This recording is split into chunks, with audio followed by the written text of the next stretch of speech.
Artificial intelligent तो है पर वो मशीन लर्निंग नहीं है, दैट इज़ ए।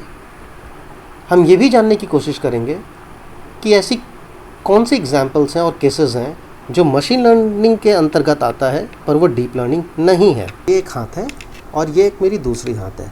क्या मैं एक लाइन ड्रॉ कर सकता हूँ इन दोनों को सेपरेट करने के लिए? आंसर है हाँ, मैं इन दोनों हाथ के बीच में एक लाइन ड्रॉ कर सकता हूँ। पर अगर यही चीज़ें इस तरीके से डिज़ाइन की गई है कि एक दूसरे पे ओवरलैप्ड है, तो मैं इसे कैसे सेपरेट करूँगा? इसको समझने के लिए ऐसा देखते हैं कि मैं इस चीज़ों को घुमाता हूँ। इस घुमाने को मैं ट्रांसफॉर्मेशन कहता हूँ। यानी ये जो मेरी डेटा थी इसको मैं ट्रांसफॉर्म कर रहा हूँ, उसके व्यू पॉइंट्स को चेंज कर रहा हूँ और इसके बाद मैं इसे हायर डायमेंशन में शिफ्ट कर रहा हूँ। आज के समय में आर्टिफिशियल इंटेलिजेंस, मशीन लर्निंग और डीप लर्निंग की चर्चा हर जगह पर, हर क्षेत्र में हो रही है। इस वीडियो में हम जानेंगे कि आर्टिफिशियल इंटेलिजेंस, मशीन लर्निंग और डीप लर्निंग किस तरीके से एक दूसरे से रिलेटेड है और इसे हम एक एग्जाम्पल को लेते हुए समझने की कोशिश करेंगे। तो शुरू करते हैं आज का वीडियो। हम जिस आसानी से किसी नंबर को पहचान सकते हैं या किसी इमेज में एक कार है या नहीं है हम इसे पहचान सकते हैं, या दिए हुए एक कंटेनर में मछली है या एक केकड़ा है हम इसे पहचान सकते हैं। हम किसी की आवाज़ को पहचान सकते हैं कि वो ए पर्सन का है या बी पर्सन का है। बट क्या आपने कभी सोचा है कि यही नॉलेज कि हम कैसे इस चीज़ को पहचान सकते हैं, इसका इस्तेमाल कर सकते हैं एक मशीन के लिए? क्या एक मशीन चेहरे को देख के पहचान सकता है किस व्यक्ति का चेहरा है? आर्टिफिशियल इंटेलिजेंस आज की दुनिया में बहुत ज़्यादा प्रोग्रेस कर गई है और ये इस कृत्रिम बुद्धिमत्ता का इस्तेमाल करती है किसी भी गिवन डेटा सेट पे उस पैटर्न को पहचानने के लिए। तो given a set of a data, artificial intelligence एक सुपर सेट की तरह है और ये रूल बेस्ड भी हो सकती है या लर्निंग बेस्ड मैकेनिज्म भी हो सकती है, जो हम आने वाले कुछ ही पल में देखेंगे कि कैसे ये एक दूसरे से भिन्न होती है। तो हम एज अ ह्यूमन बीइंग हम जो कुछ भी सीखते हैं उसमें एक निश्चित समय लगता है और बचपन से ही, जैसे कि हमने अगर कोई अल्फ़ाबेट सीखा है, अल्फ़ाबेट से वर्ड बनाना सीखा है तो टाइम लगा।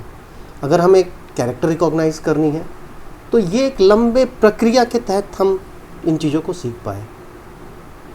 हमारे दिमाग में जो कि न्यूरॉन्स है, इस न्यूरॉन में कुछ कंप्यूटेशंस होती हैं, यानी हम एक इमेज को देखते हैं, हमारे दिमाग में ये कैलकुलेशंस करती हैं और फाइनली ये पता चलता है कि लिखा हुआ क्या है। तो ये कंप्यूटर आखिर ये कैसे कर पाता है? इसके लिए कई विभिन्न तरीके के काम किए गए हैं, जिसमें से एक न्यूरल नेटवर्क भी एक काम है, जो कि हम देखेंगे कि कैसे ये डीप लर्निंग का मॉड्यूल है और काम करता है।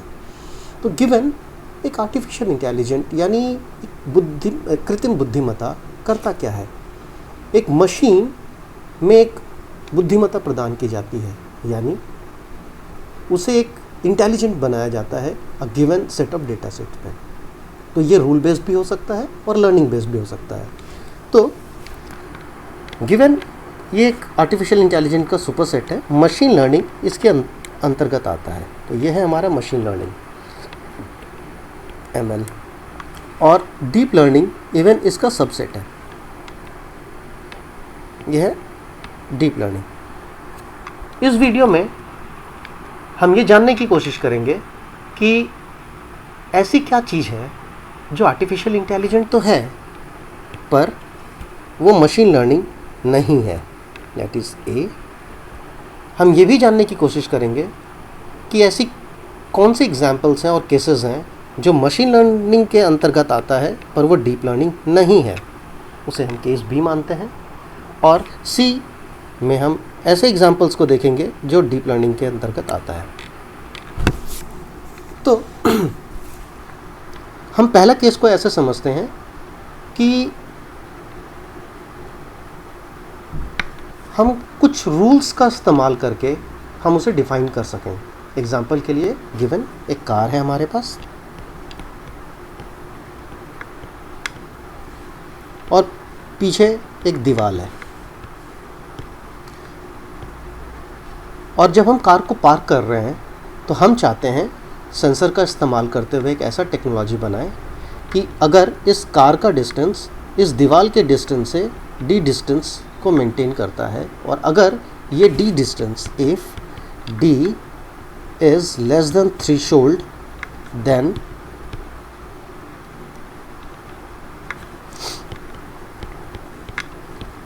हम एक बजर को एक्टिवेट करेंगे। ये एक रूल बेस्ड सिस्टम है और ये सेंस भी कर रहा है कि भाई दीवार आ गई है, मुझे एक अलार्म रेज करनी है।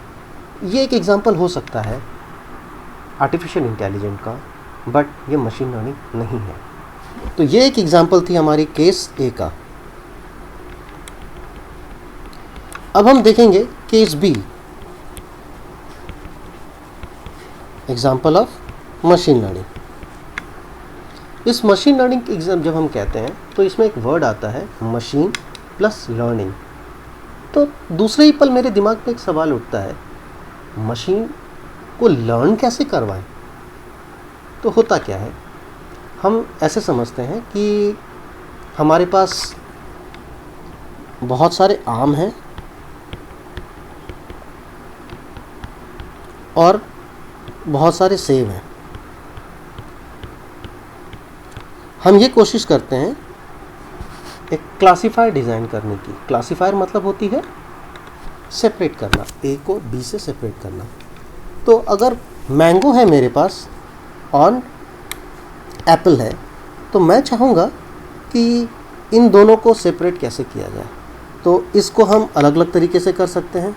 हम चाहे तो एक ऐसा लाइन भी बना सकते हैं, हम इस लाइन से भी सेपरेट कर सकते हैं, हम ऐसे लाइन भी बना सकते हैं, हम और भी कई तरीके का इस पर चीज़ें शिफ्ट कर सकते हैं। जैसे कि ये एक लाल है और ये एक पैरेलल लाइन है वाइट वाला। पर इस पूरे चीज़ों में अगर हम देखें तो सबसे बेस्ट सेपरेटर जो होती है वो इस लाल वाले पन से हम सेपरेट कर सकते हैं, और ये मैक्सिमम डिस्टेंस पे सेपरेट करता है। तो जब मैं सेपरेट कहता हूँ, इसका क्या मीनिंग है? इसकी मीनिंग है कि हमें एक ऐसे इक्वेशन फाइंड आउट करनी होती है दिए हुए डेटा से जो हमें ए और बी को मैक्सिमम मार्जिन पे सेपरेट कर दे, यानी ये वाली। जैसा कि हम जानते हैं इक्वेशन ऑफ स्ट्रेट लाइन जो होती है वो y is equal to M x plus c होती है। तो ये y is equal to M x c में हमारे एक इनपुट होते हैं जिसे हम x कैप से डिनोट करते हैं। ये हमारी इनपुट है और y हमारी आउटपुट है। हम एज्यूम करते हैं कि हमारे पास एक लेबल डेटा है, और लेबल डेटा का मतलब होता है कि अगर मेरे पास आम का एक फ़ोटो है तो उसके साथ में एक लिखा हुआ एक लेबल है कि भाई ये आम का फ़ोटो है, और दूसरा अगर ये सेब है तो सेब का भी एक लेबल है कि भाई ये फ़ोटो सेब का है, और ये ह्यूमन एनोटेशन के थ्रू होता है।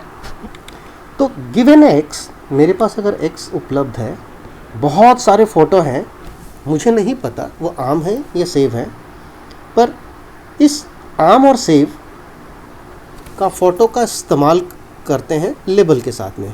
तो जैसे मैं लेबल लगाता हूँ ये एक सुपरवाइज लर्निंग हो जाता है। इसका मतलब क्या होता है कि एक सुपरविज़न है कि देखिए ये जो कुछ फ़ोटो हैं ये मेरे आम के हैं, और ये जो मेरे फ़ोटो हैं ये मेरे सेब के हैं। तो इस तरीके के डेटा को हम सुपरवाइज लर्निंग कहते हैं। अब हम ये भी देखेंगे कि अगर मैं एक लाइन ड्रॉ करता हूँ, ये y is equal to M x plus c, और अगर मैं m की वैल्यू को चेंज करता हूँ तो मेरे लाइंस रोटेट होने लगती है। ये डिफरेंट m के लिए है। ये हो सकता है y is equal to m one x plus c है, ये y is equal to m two x plus c है, ये y is equal to m three x plus c है। और जब मैं c को चेंज करता हूँ तो मेरी शिफ्टिंग चेंज होती है। इसका मतलब है कि अगर मेरे ये लाइन थी y is equal to M x plus c, और अगर मैं c को कम या ज़्यादा करूँ तो मेरी ये line y is equal to M x plus C one हो सकता है, और ये लाइन मेरा y is equal to M x plus C2 हो सकता है। यानी हम इस इक्वेशन पे यानी y is equal to M x plus C में दो ऐसे जगह हैं m और C जिसको ट्यून करके हम स्ट्रेट लाइन को टर्न कर सकते हैं या ऑफसेट को हैंडल कर सकते हैं। और ये जो वैल्यू है m और c ये हम डेटा के साथ सीखते हैं। तो एज्यूम करते हैं हम वापस आके कि मशीन लर्निंग को हम कैसे समझें। ये ऐसा होता है कि हम एक एग्जांपल में मानते हैं कि हमें एक ऑटोमेटेड मशीन बनानी है जिसमें हमें शॉर्टिंग मशीन है, एक मछली दी हुई है और ये मेरी ट्रॉली है, रोड है और यहाँ पर मैं एक मछली डाल रहा हूँ और यहाँ पे मेरी कैमरा है, ठीक है। और ये मेरे पाथ ए है या पाथ बी है। अब मुझे ऐसा करना है कि अगर ये मछली है तो मेरे पाथ ए को फॉलो करे, और अगर ये क्रैब है, एग्जांपल के लिए हम क्रैब मान लेते हैं, अगर ये फिश है तो ये ए पे जाएगा, और अगर ये मेरा क्रैब है यानी केकड़ा है तो ये मेरा पाथ बी पे जाए। तो सवाल उठता है कि मैं इस फोटो को देखकर कैसे समझूं कि ये फिश है, ये क्रैब है। तो यहाँ पे कई चीज़ें प्ले करती है। जैसे एक फ़िश के पास फिन होता है, उसकी लंबाई केकड़े से ज़्यादा होती है। केकड़े के पास उसके लेग्स होते हैं जो फ़िश के पास नहीं है। फ़िश का टेक्सचर केकड़े के टेक्सचर से अलग है। तो ये जो चीज़ें हम अलग बात करते हैं कि ये क्या अलग है एक दूसरे से, इसे हम फीचर्स कहते हैं। और ये फीचर्स आइडेंटिफाई करने के लिए मशीन लर्निंग इंजीनियर्स अपने नॉलेज का यूज़ करते हैं। तो मान के चलते हैं पहला एक एग्जांपल जहाँ पे हमारी लेंथ दी हुई है और हम बात करते हैं कि यूजुअली हम देखते हैं कि फ़िश की लंबाई ज़्यादा होती है कंपेयर टू क्रैब। अगर मैं हिस्टोग्राम प्लॉट करूं तो मैं ये देखूंगा कि अगर ये मेरा क्रैब है और ये मेरा फ़िश है, ठीक है, तो इन दोनों के बीच में एक एरर जोन क्रिएट होता है। कहने का मतलब है कि कुछ ऐसे फ़िश भी होंगी जो छोटे साइज़ के होंगे और कुछ ऐसे क्रैब होंगे जो बड़े साइज़ के होंगे, तो ओवरलैप्स होती हैं। अब ये ओवरलैप एरर को इंट्रोड्यूस करता है। अब देखते हैं एक एग्जांपल में कि ये मेरा एक्स एक्सिस है जो मेरा लेंथ को इंडिकेट करता है, ठीक है, और मैं यहाँ पे एक फ़ीचर्स को डिज़ाइन करता हूँ। तो मैं देखूँगा कि अगर मेरे छोटे साइज़ के हैं तो ये मेरे क्रैब हैं, और अगर ये मेरे बड़े साइज़ के हैं तो ये मेरे फ़िश हैं। लेकिन कई छोटे वाले भी होंगे जो फ़िश यहाँ पर आएंगे, और कई बड़े क्रैब्स भी होंगे जो इस पे ओवरलैप करेंगे। यानी एक रीज़न डिज़ाइन होगा जो एररनियस है, वो ये जोन है जो एरर प्रोन है। कोशिश ये की जाती है कि इस एरर प्रोन जोन को सब जितना हो सके कम किया जाए। यानी अगर मैं प्रोबेबिलिटी डेंसिटी फंक्शंस के रूप में बात करूं तो मेरी ये जो रीज़न है इसे मैं मिनिमाइज़ करने की कोशिश करता हूं। इसे कैसे अचीव कर सकते हैं? अब हाइट इकलौता अगर फीचर हम लेते हैं तो ये डिज़ाइनर ज़्यादा एरर देगा। तो हम क्या करेंगे, हम टेक्सचर ले लेंगे कि भाई क्रैब जो होता है वो ब्राउनिश या ब्लैकिश कलर का होगा और फिश जो होंगे उसकी टेक्सचर अलग होगी। तो गिवन मेरे पास एक F1 एक फ़ीचर है और F2 एक दूसरा फ़ीचर है, और मैं ऐसा करता हूँ कि ये मेरे छोटे छोटे जो थे क्रैब थे, और ये जो मेरे बड़े हैं ये मेरे फिश हैं।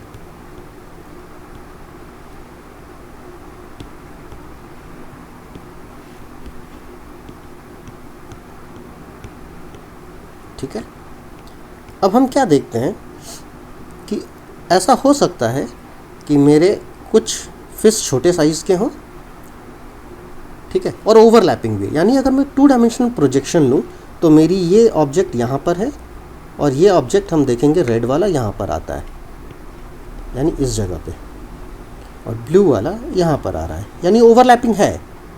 लेकिन इसी चीज़ को हम ऐसे पहले देखते हैं एक सिंपल एग्जांपल लेके कि कोई मुझे कहता है ये एक हाथ है और ये एक मेरी दूसरी हाथ है। क्या मैं एक लाइन ड्रॉ कर सकता हूँ इन दोनों को सेपरेट करने के लिए? आंसर है हाँ, मैं इन दोनों हाथ के बीच में एक लाइन ड्रॉ कर सकता हूँ।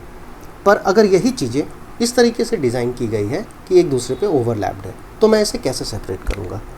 इसको समझने के लिए ऐसा देखते हैं कि मैं इस चीज़ों को घुमाता हूँ। इस घुमाने को मैं ट्रांसफॉर्मेशन कहता हूँ। यानी ये जो मेरी डेटा थी, इसको मैं ट्रांसफॉर्म कर रहा हूँ, उसके व्यू पॉइंट्स को चेंज कर रहा हूँ और इसके बाद मैं इसे हायर डायमेंशन में शिफ्ट कर रहा हूँ। अब मैं आसानी से इस लोकेशन पे इसे सेपरेट कर सकता हूँ। यानी इस चीज़ को जैसे मैं यहाँ पे पुटअप करूँ तो मेरा यहाँ पर एक लाइन ड्रॉ होगा जो मेरे ए कैटेगरी को एंड बी कैटेगरी से सेपरेट कर देगा। तो जैसे जैसे हम फीचर्स ऐड करते हैं, हम सेपरेशंस करने की उसे कोशिश करते हैं। लेकिन ऐसा हो सकता है कि हम कुछ ऐसे फीचर्स को हमने सिलेक्ट कर लिया है जो हमें रिक्वायर्ड नहीं था। हो सकता है हम इतना ज़्यादा फीचर्स पुटअप किए कि एक इंसान डिटेक्ट करने की जगह पे इंसान तो डिटेक्ट कर रहा है, उसके साथ साथ में उसके शर्ट का कलर भी डिटेक्ट करने लगा। बट इससे क्या प्रॉब्लम होगी कि ह्यूमन है या नहीं है या कुछ और है, ये मेरे स्केलेटन और body structure and face structure से डिफाइन होता है, ना कि मेरे शर्ट के टेक्सचर से। तो हमें एक सूटेबल फीचर्स की ज़रूरत होती है ये आइडेंटिफाई करने के लिए कि वो क्या था। तो समरी ये कहती है कि अगर हम सही तरीके का फीचर्स को आइडेंटिफाई कर पाते हैं तो मेरा एक इक्वेशन अगर मैं ऐसा लिखूं y = f of x, तो अगर मेरी x प्रॉपर तरीके से आइडेंटिफाइड होती है तो मैं एक फंक्शन f ऐसा बना सकता हूं जो परफेक्ट फिट करे उस डेटा पे। पर सवाल उठती है कि ये x हम कैसे आइडेंटिफाई करें? मशीन लर्निंग में ये एक्सपीरियंस के थ्रू आता है, जिसे हम हैंड डिज़ाइन फीचर्स कहते हैं। तो इसको हम इस पाइपलाइन को ऐसे समझते हैं कि मेरे पास एक इनपुट है x, मैं यहाँ से आइडेंटिफाई करता हूँ फीचर f। यानी मैं उसे लेंथ पकड़ूँ या फिन पकड़ूँ, मैं टेक्सचर लूँ या कुछ और लूँ, कितना लूँ, क्या ये 10 होंगे, 20 होंगे, 100 फीचर्स होंगे, मुझे नहीं पता। ये प्रॉब्लम टू प्रॉब्लम वेरी करता है और हमें एक्सपर्टाइज की ज़रूरत होती है। तो एक बार मुझे f मिल गया तो मैं इसे मॉडल डिज़ाइन करता हूँ और इसके लिए मैं इस्तेमाल करता हूँ y लेबल का। मशीन लर्निंग में हम फीचर्स को मैन्युअली आइडेंटिफाई करते हैं कि कौन सा बेस्ट फीचर्स है इस गिवन प्रॉब्लम्स को सॉल्व करने के लिए। अब हम आते हैं केस सी। हम कोशिश करेंगे डीप लर्निंग समझने के लिए कि आखिर डीप लर्निंग ने ऐसा क्या प्रस्तुत किया कि लोग बाग हर कोई हर डोमेन में, चाहे वो स्पीच प्रोसेसिंग हो, चाहे वो कंप्यूटर विजन हो, चाहे NLP हो, हर जगह पे लोगों को ऐसा लग रहा है कि चलो डीप लर्निंग करके देखते हैं, शायद एक्यूरेसी बढ़ जाए। बट क्यों बढ़ जाती है एक्यूरेसी? आखिर क्या है कि एक बज़वर्ड बन के रह गया है और हर कोई ब्लाइंडली डीप लर्निंग की तरफ जा रहे हैं? हम इसको समझने की कोशिश करेंगे। अब ऐसा मान लेते हैं कि हमारे पास लाखों डेटा है, लेबल भी है सिंप्लिसिटी के लिए। तो जब हम इससे फीचर्स निकालने की कोशिश करते हैं मैन्युअली और हमें पता चलता है कि हमने 50 फीचर्स मैन्युअली निकाले हैं, बट क्या ये 50 वही सबसे बेस्ट फीचर्स हैं? क्यों 60 नहीं हो सकते? क्या ये 40 नहीं हो सकते? कुछ और भी तो हो सकते हैं, उसकी कॉम्बिनेशंस भी हो सकती है। तो हम ये देखते हैं कि डीप लर्निंग ने किया क्या कि गिवन x मेरी इनपुट है और पुराने मशीन लर्निंग पाइपलाइन में हम उससे फीचर्स निकालते थे, फिर मॉडल को ट्रेन करते थे और y मतलब लेबल का इस्तेमाल करते थे। इस डीप लर्निंग के पाइपलाइन पे हमने गिवन अ डेटा से हम डायरेक्टली मॉडल को फीड करते हैं और f के पाइपलाइन को काट देते हैं। यानी ये जो हम हैंड डिज़ाइन फीचर एक्सट्रैक्शन कर रहे थे, ये पाइपलाइन पूरा का पूरा रिप्लेस हो जाता है और ये जो फीचर्स होती है ये डायरेक्टली रॉ डेटा से एक्सट्रैक्ट की जाती है कि ऐसा हम कौन सा फीचर लें कि मेरा वाई बेस्ट डिस्क्राइब हो सके। तो डीप लर्निंग में होता यह है कि ये मेरा डीप लर्निंग बनता है, ये मेरा मशीन लर्निंग बनता है। यानी इसको सिंपल तरीके से हम लिखें तो y is equal to capital F of f small f, ये मेरी डीप लर्निंग मशीन लर्निंग कहलाती है। जबकि डीप लर्निंग में y is equal to f of x मेरा डीप लर्निंग कहलाता है। हम इस चीज़ को और एक बार समझने की कोशिश करते हैं कि अगर मेरे पास किसी का चेहरा डिज़ाइन करने का क्लासिफायर बनाना है तो मुझे क्या क्या लगेगा। इन सिंपल केस मुझे ये आइडेंटिफाई करना है कि भाई ये एक फेस है, 2 आंखें हैं, नाक है, मुंह है, इन चीज़ों का फिर कम्बिनेशंस करके मैं फेस बनाऊंगा। और इसके लिए मुझे हो सकता है एक डिटेक्टर बनाना पड़े जो मेरे नोज़ को डिटेक्ट करे, मेरे आई के कलर को डिटेक्ट करे, मेरे ग्लासेस को डिटेक्ट करे। ठीक है, अब ये डिटेक्ट करने के लिए हम कई सारे एग्जिस्टिंग क्लासिकल अप्रोच भी ले सकते हैं, जिसमें एज डिटेक्टर है, सर्कल डिटेक्टर है, एक्सेट्रा। जबकि डीप लर्निंग क्या करेगा, वो ऐसा फीचर लर्न करेगा बिल्डिंग ब्लॉक पहले लेवल पे, और उसके कम्बिनेशन का इस्तेमाल करते हुए हायर लेवल पर जाएगा, जहाँ पे वो मोर कॉम्प्लेक्स तरीके के फीचर्स आएगी, जो कि हम आने वाले वीडियो पे और डिटेल में हम देखेंगे कि ये कैसे होता है। और उनका कम्बिनेशंस पे ये चेहरे का एक फ़िल्टर बनाएगा, और यह फ़िल्टर ऑटोमेटिकली डिज़ाइन होती है उस गिवन डोमेन, उस प्रॉब्लम को सॉल्व करने के लिए। तो हमने अभी क्या सीखा, हम इसको समरी करते हैं। हमने ये देखा है कि आर्टिफिशियल इंटेलिजेंस क्या है, मशीन लर्निंग क्या है और डीप लर्निंग क्या है। कैसे आर्टिफिशियल इंटेलिजेंस AI हमारा मशीन लर्निंग से डिफरेंट है। हमने एग्जाम्पल लिया, हमने ये पाया कि आर्टिफिशियल इंटेलिजेंस एक रूल बेस्ड सिस्टम भी हो सकता है, और सारे मशीन लर्निंग आर्टिफिशियल इंटेलिजेंस के एग्जाम्पल्स होते हैं। जबकि मशीन लर्निंग में एक लर्निंग इन्वॉल्व होता है, और ये जब हम फीचर्स निकालते हैं उस पर बेस्ड करके हम लर्न करते हैं, और सिस्टम ये समझता है कि ठीक है, गिवन मैं जो ट्रेनिंग होता है, इसके मैं ये भी जोड़ दूँ कि यूजुअली हमारे डेटा जो होती हैं वो 3 तरीके का हम इस्तेमाल करते हैं। पहला ट्रेनिंग सेट होता है जो गिवन अवेलेबल होता है, साथ में हमारी वैलिडेशन सेट होती है जिसका इस्तेमाल करके हम पैरामीटर्स को ट्यून करते हैं, एंड फाइनली हमारे पास टेस्ट सेट होता है। एक बार जब मेरे मॉडल्स बन जाते हैं तो उसके बाद हम इसे इन्फरेंस के लिए भेज देते हैं। ऐसे ही डीप लर्निंग में भी हमारा डेटा से इस्तेमाल होता है। एक और पॉइंट मैं यहाँ पे डिस्कस करना चाहूँगा कि आर्टिफिशियल मशीन लर्निंग को जो डिफ़ाइन किया गया है वो कुछ इस तरीके से होता है कि machine learning learns from the experience, okay, that experience is treated as a E with respect to some task T and performance measure P. So E मेरी एक एक्सपीरियंस है, मैं किसी टास्क T पे इसे एग्जीक्यूट करता हूँ, एंड परफॉर्मेंस मेज़र मेरा P है। तो हम ये पाते हैं परफॉर्मेंस ऑफ टास्क T जो होता है वो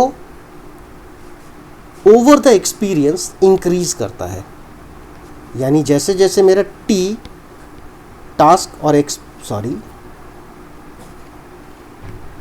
जैसे जैसे मेरा एक्सपीरियंस बढ़ता है E,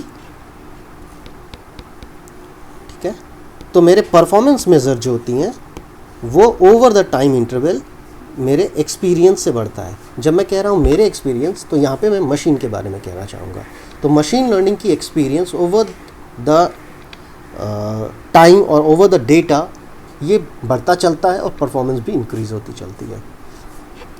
सो इस वीडियो में इतना ही, और आने वाले वीडियो में हम मोर डिटेल में हम देखेंगे कि कैसे ये एक दूसरे से रिलेटेड है, और साथ में हम प्रैक्टिकल भी अप्रोच लेंगे। धन्यवाद साथ बने रहने के लिए।